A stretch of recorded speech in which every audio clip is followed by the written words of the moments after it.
हम कल्पना झा समस्त मिथिलावासी के प्रणाम कर रहल छी। आइ एकटा जे छै से बटगबनी लऽ कऽ हम एलहुँ हेँ जे छै, तऽ ई अपना सबके पारम्परिक बटगबनी अइ जे छै से, तऽ सुनू जे छै से हमहूँ पहिले बेर गाबि रहल छी। ननदो के अंगना चानन गन गछिया से ताही तरना, से ताही तरना कोयली करे घमसान, से ताही तरना कोयली करे घमसान।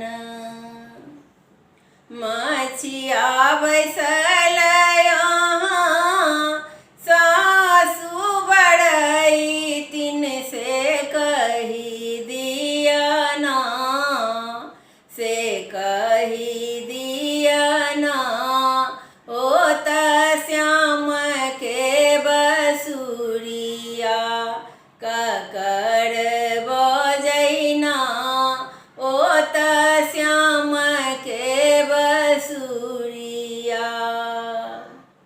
चुप रहू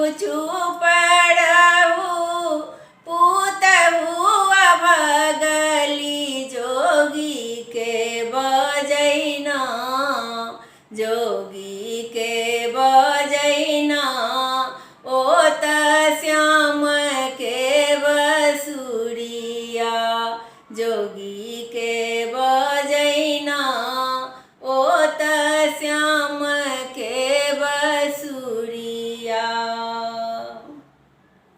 ननदो के आंगना चानन घन गछिया से ताही तरना, से ताही तरना कोयली करे घमसान, से ताही तरना कोयली करे घमसान।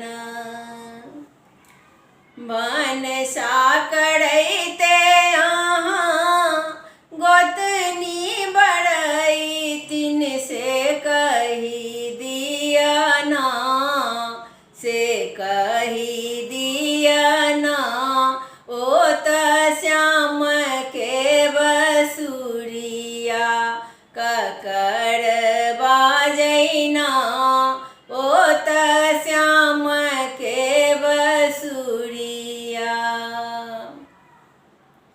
चुप रहू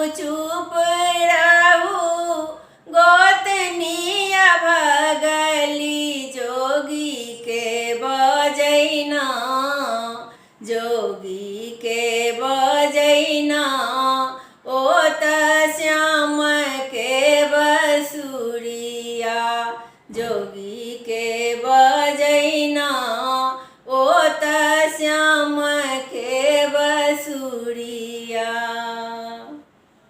सुपति खेलैते यहाँ ननदो दुलरुआ से कही दिया ना, से कही दिया ना ओ त श्याम के बसुरिया ककर बाजैना, ओ त श्याम के बसुरिया।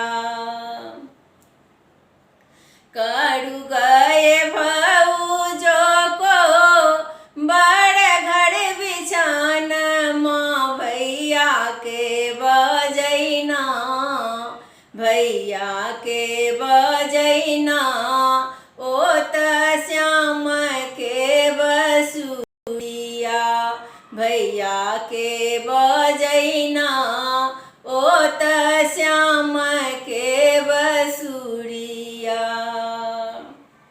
होई हैंगे सासु बन के कोयलिया कुहकैते रही है ना, कुहकैते रही है ना मोर परदेसिया बलमुआ, छू छुपा कर रख लेना मोर परदेसिया बलमुआ। होई है गे नंगो तनी बन के छुछुंदरी छुछुआईते रही है ना, छुछुआईते रही है ना मोर परदेसिया बलमुआ। छुपा कर रख लेना मोर परदेसिया बलमुआ। होई होगे ननदो तोरो जेठ बेटवा खेलैते जई है ना, खेलैते रही है ना मोर परदेसिया बलमुआ। देखाइए देलना मोर परदेसिया बलमुआ, देखाइए देलना